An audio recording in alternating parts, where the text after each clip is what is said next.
حاميم أعوذ بالله من الشيطان الرجيم بسم الله الرحمن الرحيم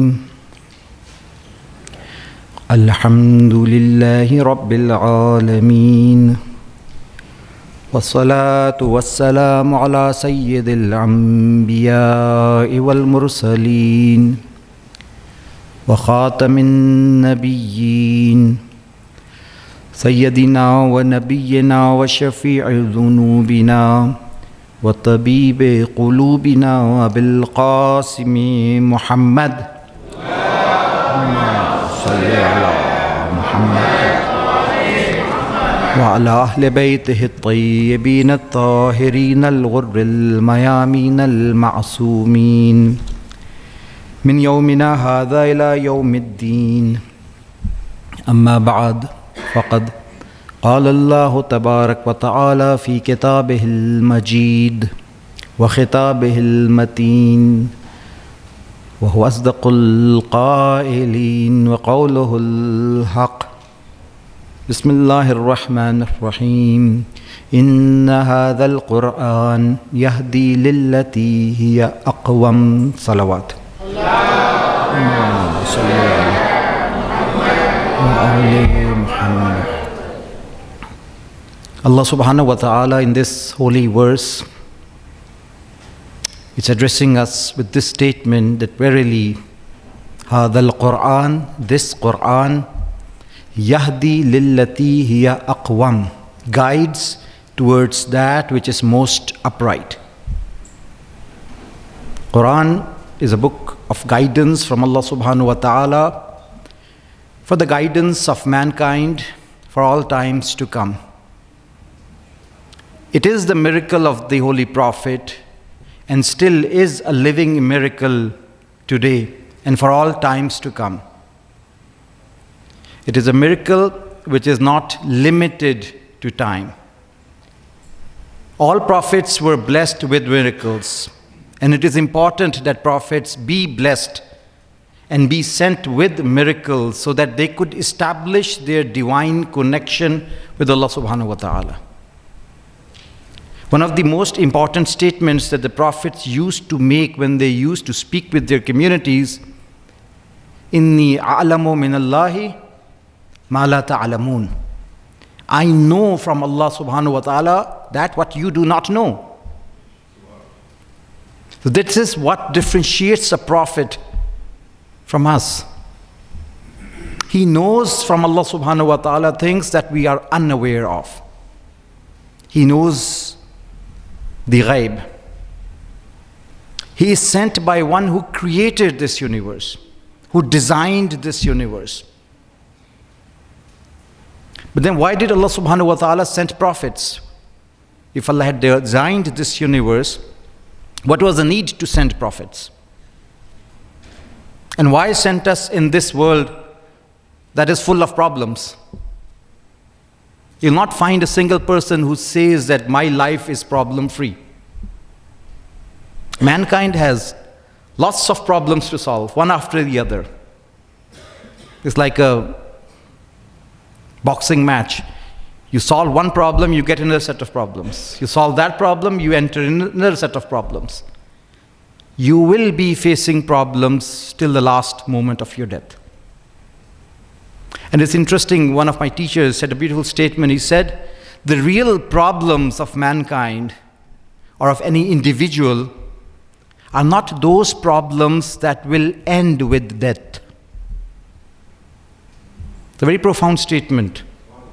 We have a lot of problems. Somebody is suffering from cancer. That problem will end with death. That problem will not continue. You have a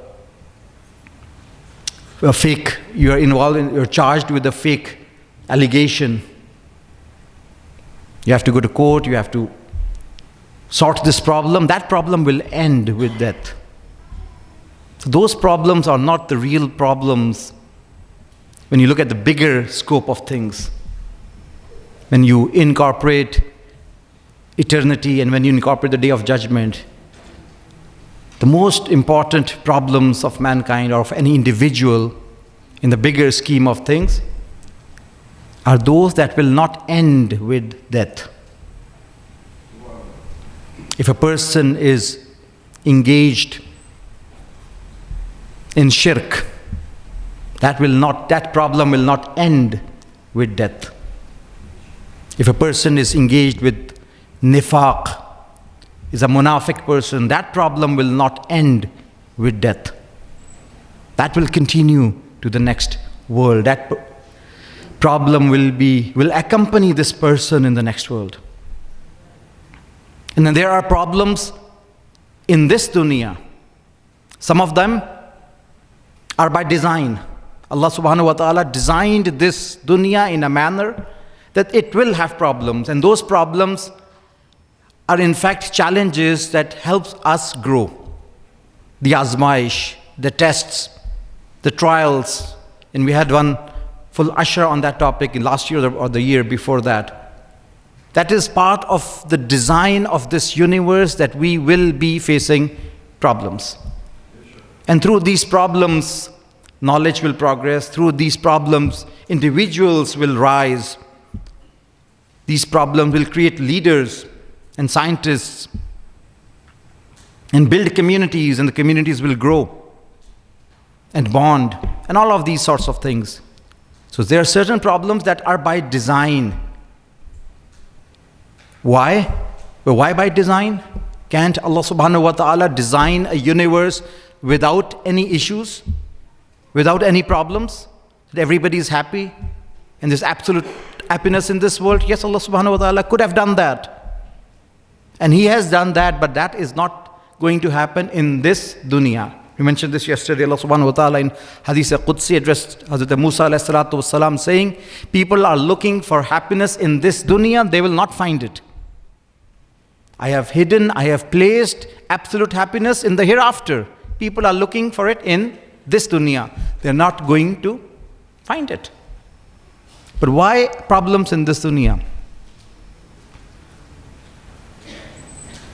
The reason goes to understanding our purpose of creation. Why did Allah subhanahu wa ta'ala create us? I'll not go deeply into this topic because this needs an extensive discussion and in more of a classroom sort of a setting. But Allah subhanahu wa ta'ala did not need mankind. Allah did not need us at all. He is free from all need. He is absolute perfection. It is us who are in need of Allah subhanahu wa ta'ala, and Allah subhanahu wa ta'ala is free from all need. But He, being the most perfect being, can bless us, can bless individuals, and He decided to bless His creation. He created us so that He could bless us. And in order to maximize His blessings, it was important that we make ourselves eligible for His blessings. So there are certain blessings that He has already given us, such as intellect, such as life, and a list of other blessings. They have been given us for free.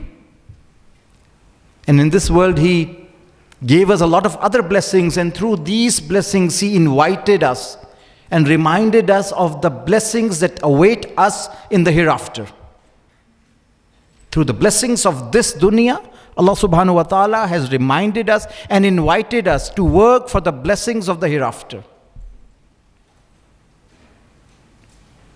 So we have been blessed with blessings. And in order to work for the blessings of the hereafter, there has to be a plan, there has to be a text, there has to be a way to acquire those blessings. And how would Allah subhanahu wa ta'ala communicate with us the road to success, the road to those blessings, the road to heaven? Allah subhanahu wa ta'ala, being the most perfect individual, cannot manifest Himself in human form in front of us and talk to us as a human. Had He done that, He would cease to be a God. For that would mean that the unlimited being becomes contained in a limited being. We had this discussion after last Ashra Muharram. Those who have attended would be following this point. So Allah subhanahu wa ta'ala cannot manifest himself in human form. So it is important that he therefore chooses his ambassadors from mankind, and through those ambassadors he communicates with mankind. And when a human claims to have divine connection, it is almost natural for us humans to ask for proof. If a person claims that he is sent by God and Allah is speaking to us through him, it is only natural for us to ask for proof. And the best proof would be a miracle. Something that he does that is not within human ability. Only that can act as a definite proof that he is the messenger of God. And that is why you will see that all the messengers were blessed with miracles. Prophet Musa ﷺ was blessed with the miracle of the staff, one of the miracles. Prophet Isa ﷺ was blessed with the miracle of cure. The Prophet ﷺ, he was blessed with a different miracle. Why do we have these different miracles being given to prophets in different times? Why not all the prophets? Why did all the prophets not come with the same miracle? When the Imam was asked this question, why is it that Prophet Musa was blessed with the miracle of the staff and Prophet Isa ﷺ was blessed with the miracle of cure, and the Holy Prophet was blessed with the miracle of the Quran? The Imam replied, in a beautiful reply, he said, it is because in the time of Prophet Musa, the relevant technology or the relevant advancements or the state of the art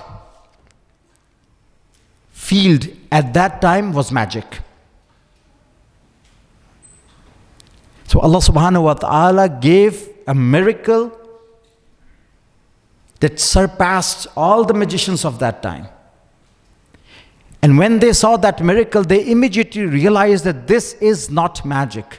And that is why you find the magicians submit to Allah at the very moment they saw the staff turning into snake. The ilm that they had, the tricks that they were playing, they realized that this is not an act of magic.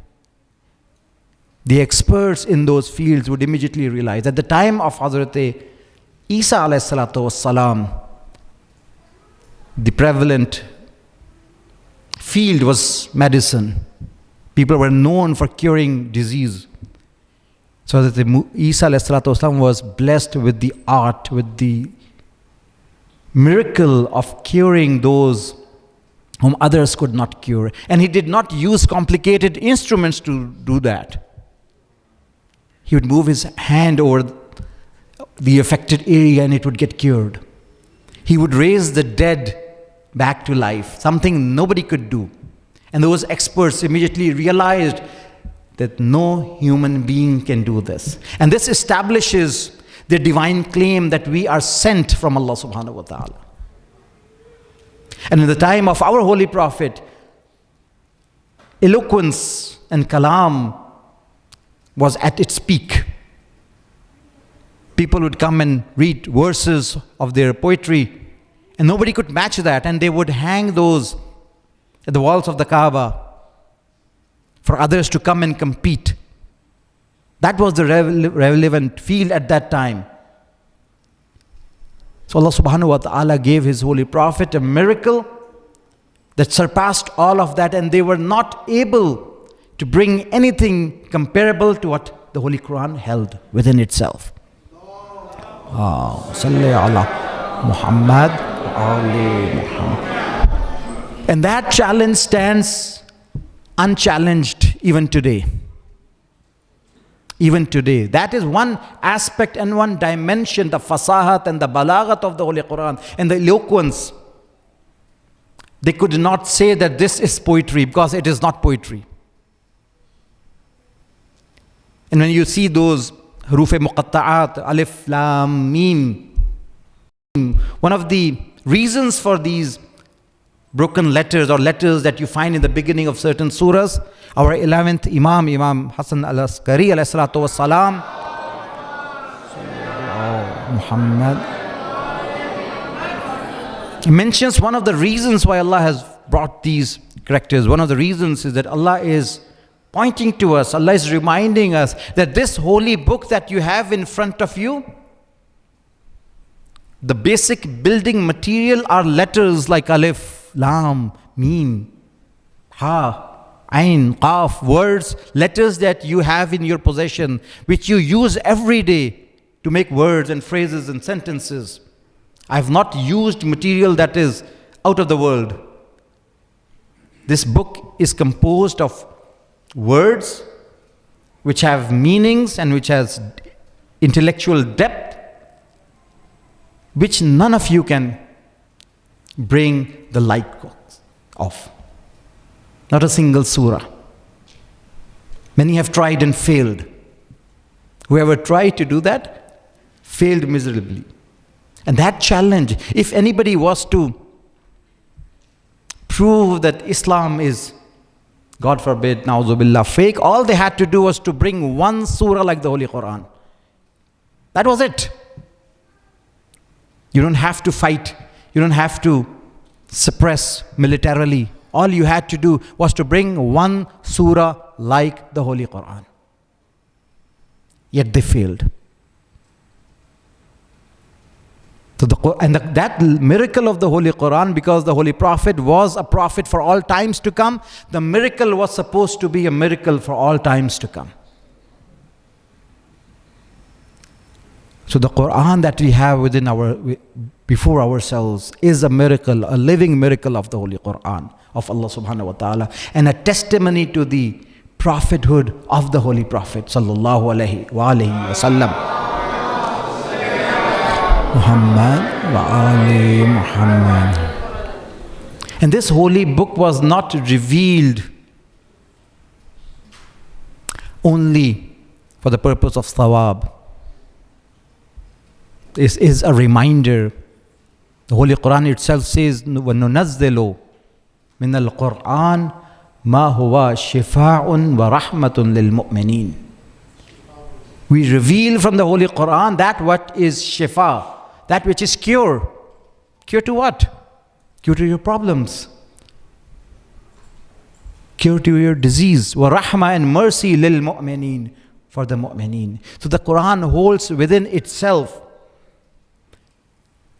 the cure to the problems that we face.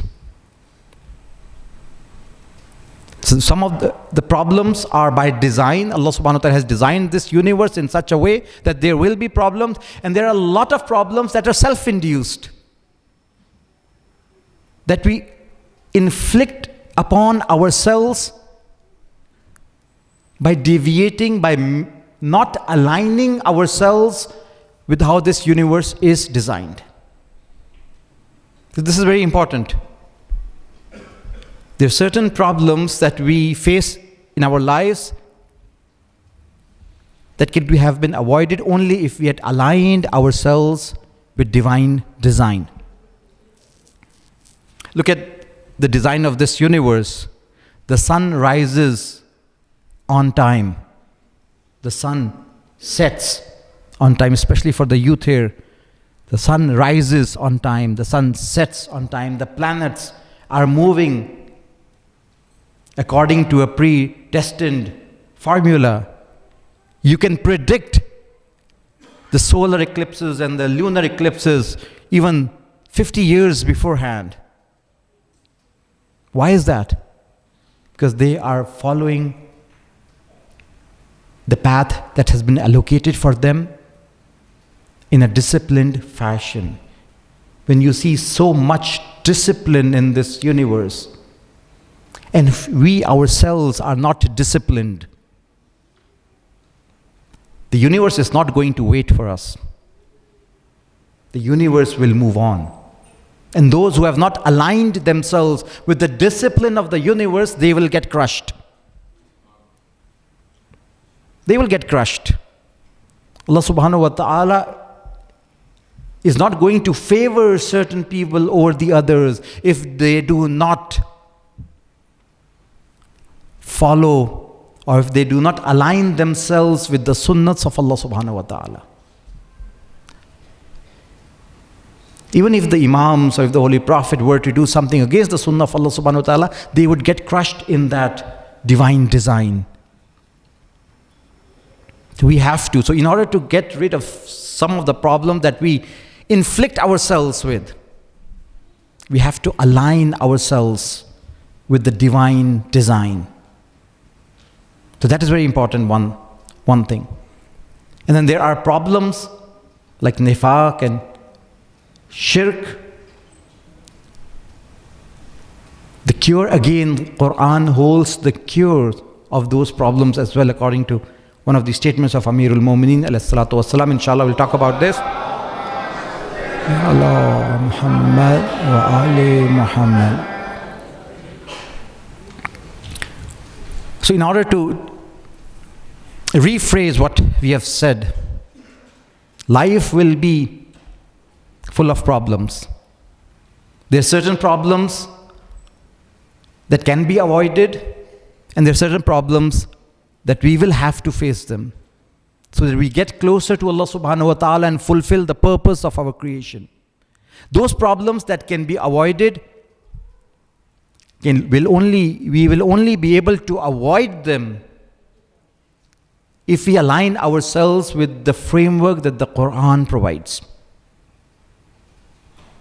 Because the Quran discloses the secrets of the universe. The Quran discloses and holds within itself the remedy to the biggest problems of mankind. One of the biggest problems is not aligning yourself spiritually and from the point of creation with the universe. In technical terms, it would be not aligning yourself in a takwini fashion and with a tashri'i fashion, according to the laws of the universe that are immutable and according with the legislation of Allah subhanahu wa ta'ala. That needs to be done. Amirul Mu'mineen alayhi salatu wassalam, please write a salawat.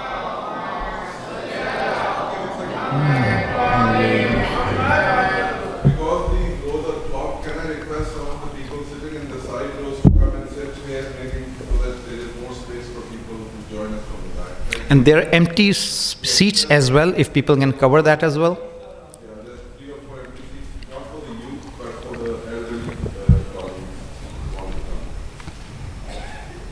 आपको भी यहाँ अगर कुछ ले आए, तो पीछे वालों को इधर सामने यहाँ आ जाए सामने। पीछे वाले बहुत बहुत कॉल हो गए।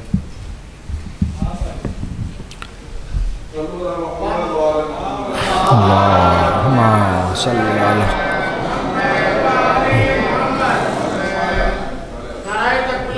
Allahu Akbar.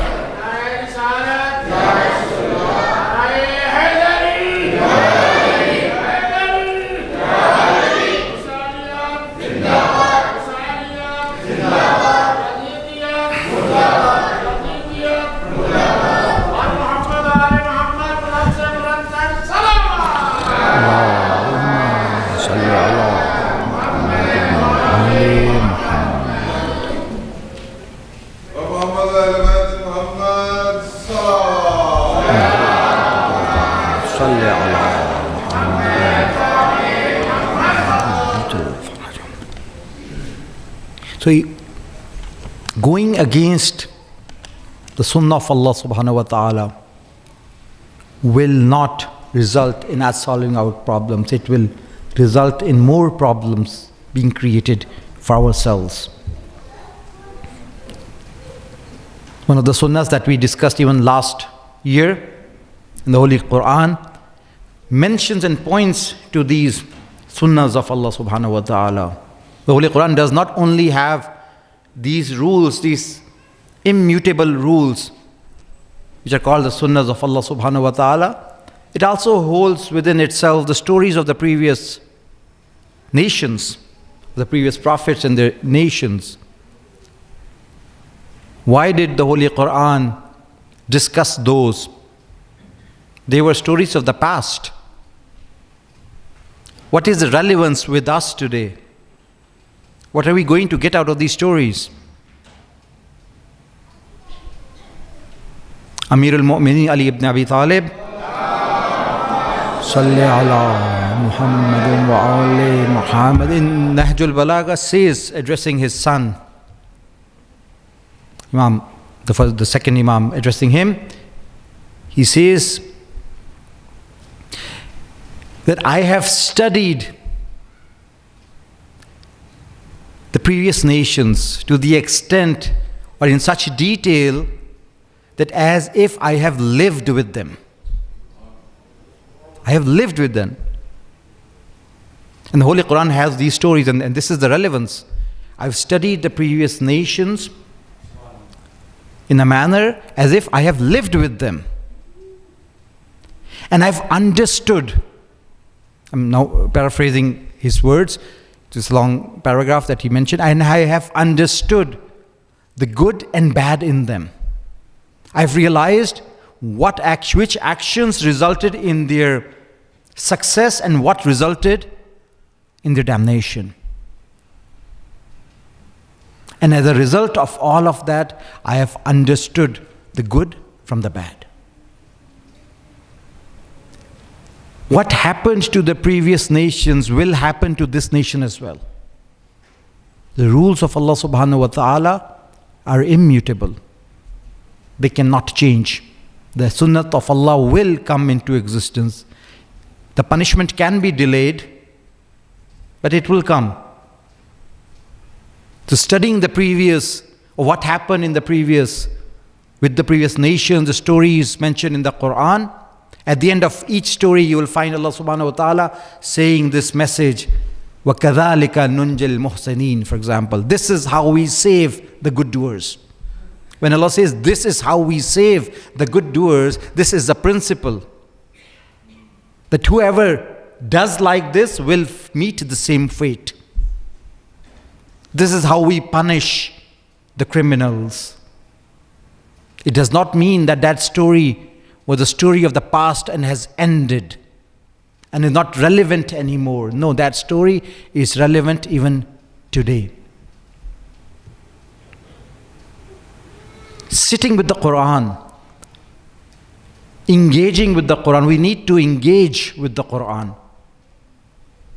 Imam, again the first Imam says, Ma jalasa ahadun hadhal Quran. Nobody sits with this Quran illa qama anhu biziyadatin aw nuqsan. The beautiful statement. Nobody sits with this Quran except that he will stand, he will leave with ziyada, with an excess, or bin nuqsan, or with something being less from him, with an excess or something taken away from him. Nobody sits, and the language is absolute. Ma jalasa ahadun. Nobody sits with this Quran except that he will stand, he will leave with an excess or nuqsan. And then the Imam in the next statement says, ziyadatin fi huda or nuqsanin fi ama.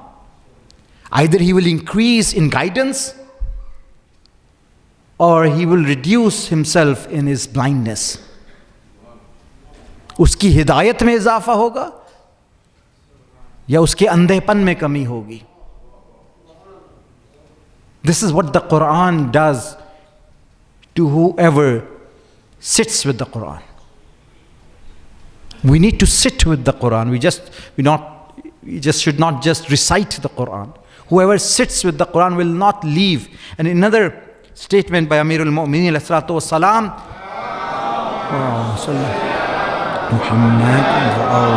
Muhammad. Again talking about the Quran, he says, Inna fihi shifa'an Verily in this, meaning in the Holy Quran, there is shifa min akbar da'in, from the biggest of the pains and sufferings. And then he lists those biggest da, those problems, those sufferings that even death cannot solve. Death cannot end. And he says, وَهُوَ الْكُفْرُ وَالنِّفَاقُ.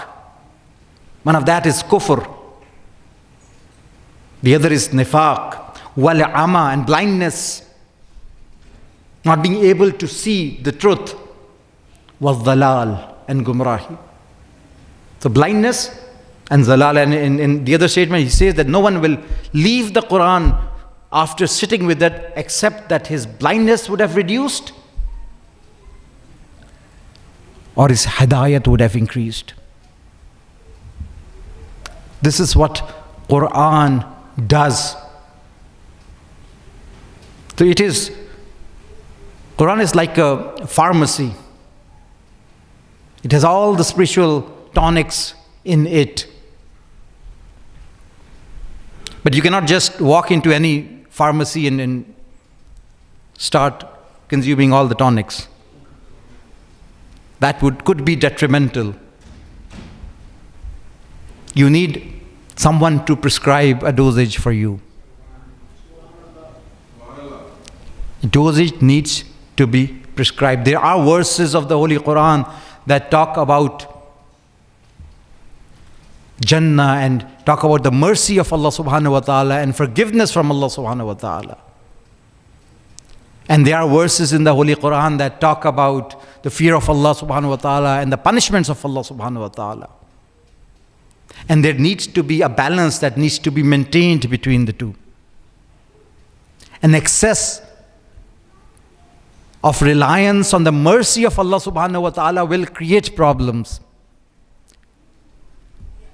And an excess fear of Allah subhanahu wa ta'ala than what is needed will again create another extreme.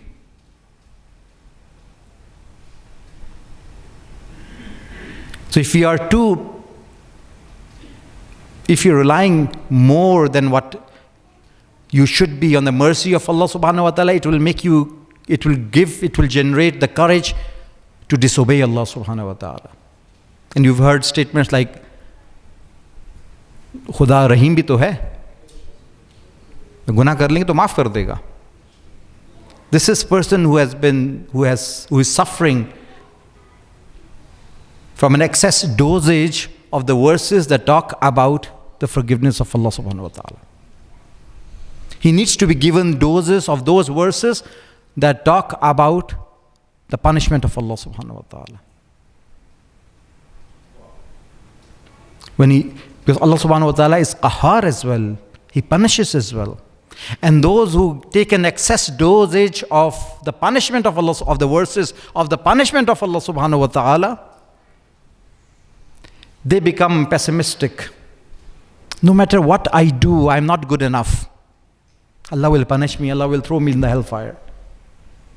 And that leads them to stop working, to stop doing the amal, the good deeds, because they think that Allah will not forgive them.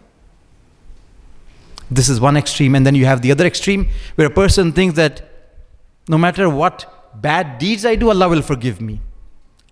Because of my faith, I have a free ticket to heaven. It's not like that. There has to be a balance between hope and fear, between khawf and raja. And 2 or 3 years ago, we talked briefly about this. And Imam Sadiq alayhi salatu wassalam, Salli ala Muhammadin wa ali Muhammad, said in one of the beautiful hadiths from him, he said, if you split open a moment's heart, you will find two noors, two lights in it. Nuru khifatin wa nuru raja'in. The light of hope and the light of fear.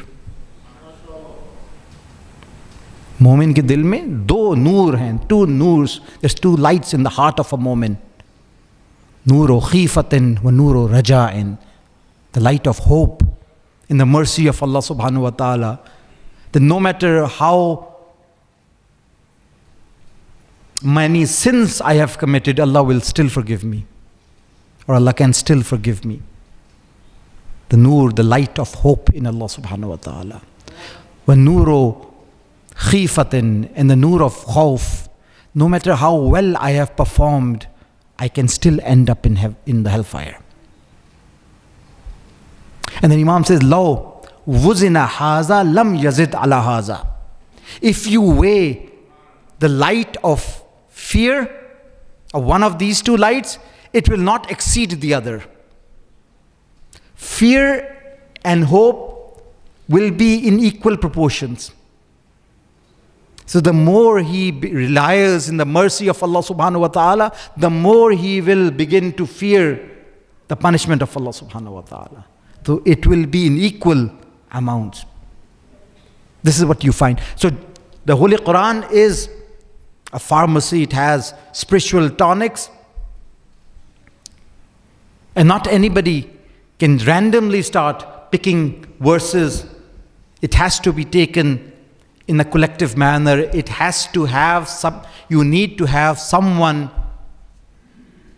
who is in charge of this pharmacy for this to work, for us to be able to benefit clearly and properly from this divine blessing of Allah subhanahu wa ta'ala. Inna Allah la yughayyiru ma biqawmin. In the sunnah of Allah subhanahu wa ta'ala, He does not change a nation hatta yughayyiru ma bi anfusihim, except unless when they change themselves. In the principle of Allah subhanahu wa ta'ala, it does not matter what faith you belong to. Allah is not going to change. Allah is not going to get rid of your problems until you change yourselves, until you align yourselves with the divine design of creation and legislation.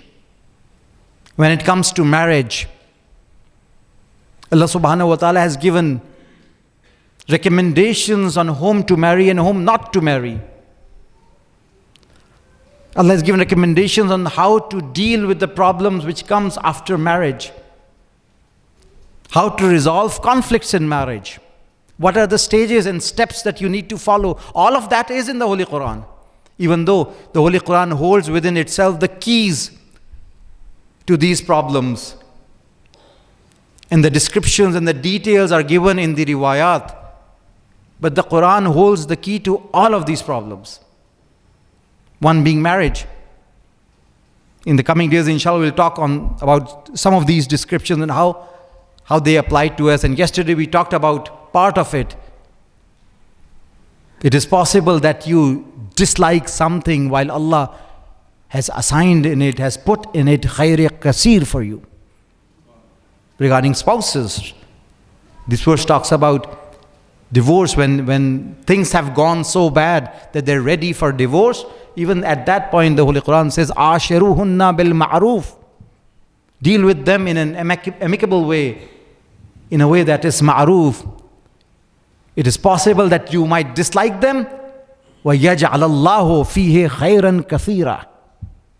While Allah has put in it, has appointed in it for you, khayr kasir. The key to Islamic marriage counseling. A very constructive approach as opposed to the destructive approach you find elsewhere.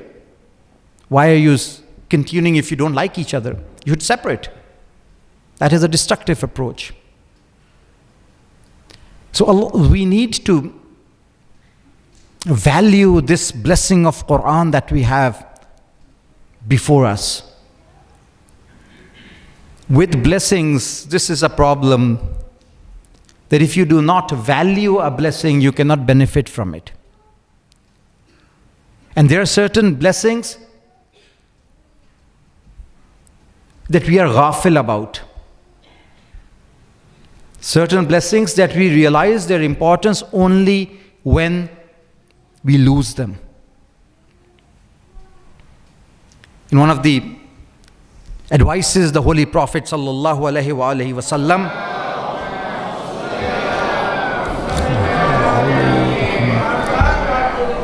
Gave one of his companions, Hazrat Abu Zar, he said, Ya Abu Zar, O Abu Zar, اغتنم خمسا قبل خمس. Value, ghanimat jane, اغتنم, ghanimat jane, value 5 things before 5 things. And then he lists those 5 things, and those are blessings that we fail to recognize them, and we realize their worth only when we lose them. What are those 5 things? Shababak qabla haramik. Value your youth before your old age. Youth is a blessing of Allah subhanahu wa ta'ala. It will not stay there forever. One day we'll all turn old. Value your youth. The actions done in the youth, the worship done in the youth has a totally different reward than the ibadat and the worship done in old age. It is said that on the day of judgment, when someone will enter paradise or the hereafter, before a detailed accountability will be done, there will be a little pre-accountability that would be done. 4 main questions that will be, or 4 important questions that will be asked. Number 1, how did you spend your life? Or what did you do with your life?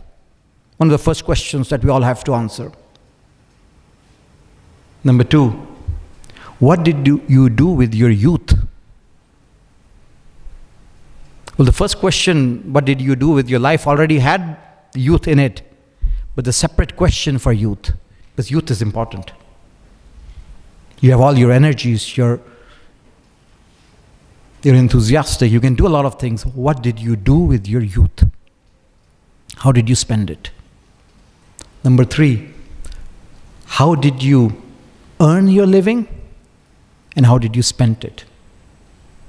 किस रास्ते से कमाया और किस रास्ते पर खर्च किया? It will not be asked how much did you make and how much did you save. This is what we do when you go for seeking, a proposal for your child. One of the questions, कितना कमाता है? कितना बचा के रखा है? How much does he earn and how much has he saved? But this is not the Islamic framework.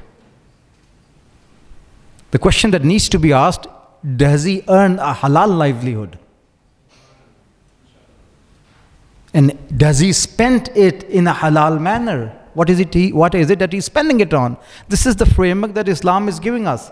If you divert from this framework and marry off your sons and daughters to a family that does not respect this framework, there will be problems. There will be problems. In order to avoid these problems, you have to come back and revert back to the framework that Allah subhanahu wa ta'ala has given. So, Ya Aba Zar, ightanim khamsan qabla khamsin. Youth. We're running out of time. I'll continue this inshallah tomorrow. The ibadat done in the youth is different. Has a totally different reward than the ibadat done in old age. Even recitation of the Holy Quran. Man qara al-Quran, the beautiful tradition says, Man qara al-Quran wa huwa mu'minun sha'bun. When a mu'min youth recites the Quran. It's talking about the youth. Old people are excluded now. The effect that this verse says, Man qara al-Quran wa huwa sha'bun mu'minun ikhtalat al-Quran bidamihi wa lahmihi. The Quran gets mixed with his flesh and blood. Recitation of the Holy Quran in prime youth. So this is the time. Quran is like your GPS. And one of the traditions says it, Man ja'alahu amamahu, whoever puts the Quran in front of him, qadahu ilal jannah, it takes him to Jannah. Putting the Quran in front of you. وَمَنْ جَعَلَهُ أَمَامَهُ, and whoever puts the Quran behind himself, سَاقَهُ إِلَى النَّارِ, it will push him or her to the hellfire.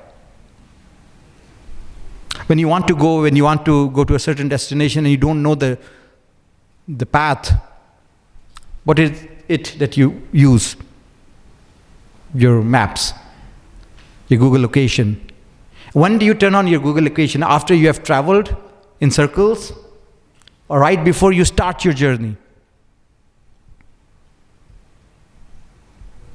Right before you start your journey, because you don't know whether to turn right or left. The Quran is the road to paradise. It tells you what turns to take and where to take a turn. It needs to be studied and it needs to be opened and activated in prime youth, right at the beginning of your spiritual journey. Man qara'a al-Qur'an wa huwa shabun mu'minun ikhtalata al-Qur'an bilahmihi wa damihi. The Quran gets mixed with his flesh and blood. I'll advise the youth to take note of this hadith, inshallah. This Quran, that is the source of guidance, is a book that does not speak by itself. It is a text that can be interpreted sometimes in different ways. That is why it is important that Allah subhanahu wa ta'ala appoint a guardian over it, which will protect devious misinterpretations of this book. And those guardians are none but the Prophet of Allah and the divine Imams that follow him. Salli ala Muhammadin wa ali Muhammad. And those divine Imams have a responsibility to protect this book, the road to paradise, the GPS to paradise, the divine message. And this is exactly what happened, or what was transpiring in 60 Hijri, or way before 60 Hijri. It is not right to think of the tragedy of Karbala as something that transpired with Yazid taking over Khilafat. Things were in bad shape even before Yazid took over. When Yazid took over, he had not committed a sin or a crime. Why would the Imam stand up against him? Even before Yazid took the Khilafat in his hands, there had been plans to make road, to pave the path for him to become the Khalifa. That's why when Yazid died and when Muawiyah died and Yazid took over, he wrote a letter to the governor of Medina, Walid bin Utbah, asking him to seek allegiance from everyone in Medina, including Imam Hussain, and if he rejected, to behead him. When Walid saw this letter, he was scared. He knew what beheading Imam Hussain would mean, losing his hereafter forever. He called Marwan bin Hakam to seek advice. He was the previous governor of Medina, to see what he would say. He said, well, if it is the command from Yazid, you have to do it, and do it soon. Call the Imam right now. So he called the Imam. The letter was sent to them, or a messenger was sent to the Imam near Maghrib time, and the Imam responded that I will come to see him. Abdullah ibn Zubair was sitting next to the Imam. He said, what do you think? Why did the ruler, why did the governor call you at this time? Imam responded, he said, I think Muawiyah has passed away, Yazid has taken over, and they want my allegiance. He tried to advise, it is dangerous to go at this time. The Imam said, I will go, but not alone, with my tribe. with the members of my family. The Imam paid a visit to Walid. The tribe members stood outside and Imam Hussain entered. Walid showed him the letter. This is what the instructions are. And the Imam responded, would it not be appropriate, would it not be right if we discussed this matter in broad daylight? When you call others for allegiance, I will come and give you my answer. So Marwan accepted, and as the Imam was about to leave, Walid accepted. As the Imam was about to leave, Marwan turned to Walid and said, if you let Imam go at this time, you will never have control over him. You should force him right now, and if he rejects, you should behead him. Such a statement, when the Imam heard such a statement, the Imam responded to him with courage. Wayhak yabna zarqa. Woe upon to you, O son of the blue-eyed. This was an abuse, reminding him of what his mother used to do in the times of ignorance. Wayhak yabna zarqa. Anta tazribu bi unuqi. You are going to behead me? Then he turned to Walid and he issued his mission statement. He introduced himself and he introduced Yazid and he introduced what his mission is going to be. He said, Inna ahlu baytin nabuwa wa ma'adinur risala. We are the members of the prophetic mission and the oars of prophethood. Wa mukhtalaf al malaika. And we are the household where the angels descend and ascend from. وَبِنَا فَتَحَ اللَّهُ وَبِنَا خَتَمَ اللَّهُ. Through us, God initiated everything, and with us, God is going to end everything. This is what we are. Then he introduced Yazid. Yazid, رَجُلٌ فَاسِقٌ شَارِبُ الْخَمْرِ. Yazid is a fasiq person. He's a drunkard. He drinks alcohol. قَاتِلٌ نَفْسُ الْمُحْتَرَمَةِ. He's a person who has spilled sacred blood. Mu'linun bil fisk. He performs fisk and disobedience of Allah openly. Laysa lahu hazahil manzala. This station does not belong to him. Wa misli la yubay'u mithlahu. And the likes of me will never do the bay'ah of the likes of him. The mission statement of the Imam, I am not going to do the bay'ah of him. This station does not belong to him. And he left that palace or whatever, the Darul Amara where he was.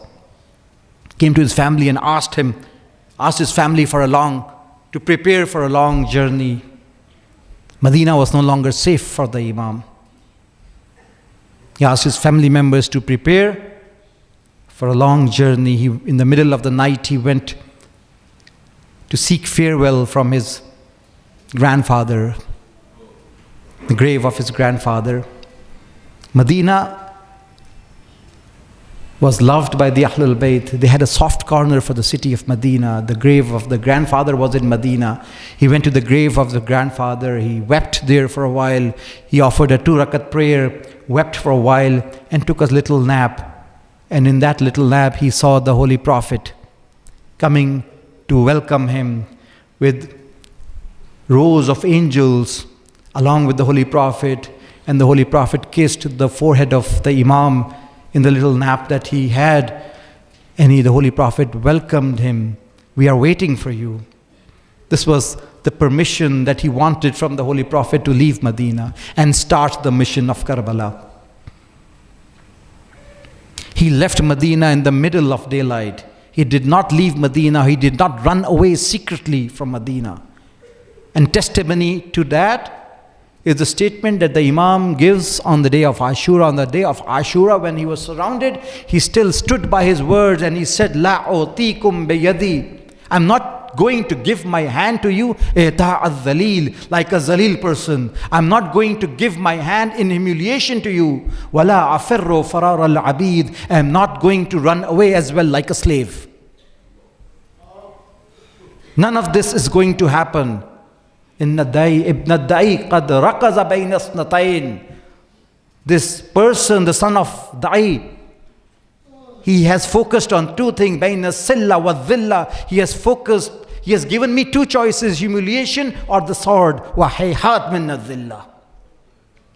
Hayhat min zillat, the message of Imam Hussain. I'm away, I'm far from zillat. I'm not going to accept humiliation. Imam did not leave Medina at night secretly. He went in the middle of the day, in broad daylight, in front of everybody, and no one there could stop the Imam. Why was that? Because Abbas was with him. Because Ali Akbar was with him. Qasim was with him. The brothers of Janabi Abbas were with him. This caravan left Medina in a way that all the camels were full of families. The next day, Marwan came to Imam with an advice. I advise you to do bay'ah of Yazid. This is good for your deen and your dunya. Imam replied, وَعَلَى الْإِسْلَامِ السَّلَامِ إِذْ قَدْ بُلِيَتِ الْأُمَّةِ بِرَاعٍ مِثْلِ يَزِيدٍ. Then I should say farewell to bye-bye to Islam if the reins of the ummah falls in the hands of someone like Yazid. He knew where he was going. He knew what was going to happen. He left in the middle of everyone. Everyone saw that the Imam was leaving. Nobody had the power to stop the Imam, because he was leaving with Abbas alayhi salam, he was leaving with Qasim, he was leaving with Ali Akbar. All of the male members were with him till the day of Ashur, when gradually, one by one, he began to lose all of his male members, till a time come that the Imam was left all alone by himself. Yet at that time he did not give his hand in humiliation, neither did he run away. He preferred to live with dignity and die with dignity. And that is the message he has given all of us, to live with dignity and die with dignity. But he had to pay a heavy price for that. After he passed away, the women were taken as captives and the children were taken as captives, and they were moved from city to city to the prisons, till the time came when this caravan was returning and entering back in Medina.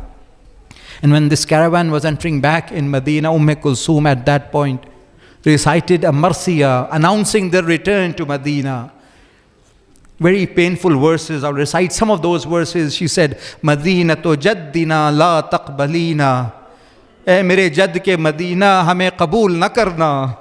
Fabil hasarate wal ahzane ja'na. हसरतों और गमों से भरे हुए हम पलट रहे हैं. खरजना मिन के बिल अहली न जमअन, जब हम निकले थे तो हमारा पूरा ख़ानदान इकट्ठा था, हम इकट्ठे मदीना से निकले थे. रजना, अब हम पलट कर आ रहे हैं. ला रिजाला वला बनीना, ना हमारे मर्द हमारे साथ हैं, ना हमारे बच्चे हमारे साथ हैं, ना हमारी गोदें भरी हुई हैं. और फिर रसूल खुदा को मुखातिब होकर फरमाया, वरहतुका या रसूल अल्लाह, अज़हू या रसूल अल्लाह, आपके कबीले को ज़िबा कर दिया गया. और आया बित्तुफूफ़े मुसल्लबीना, उनके जनाजे सहरा में बेगोरो कफन पड़े हैं. वक़द ज़बहुल हुसैन, उन्होंने हुसैन को ज़िबा कर दिया.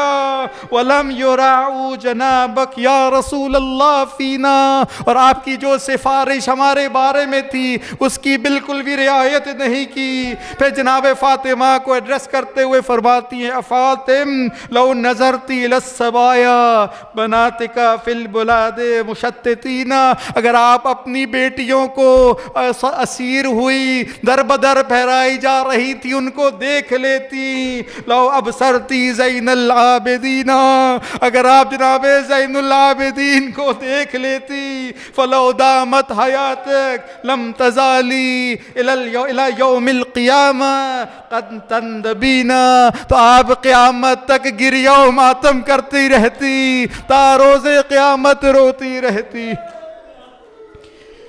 अला लानतुल्लाहि अलल क़ौमिज़ ज़ालिमीन.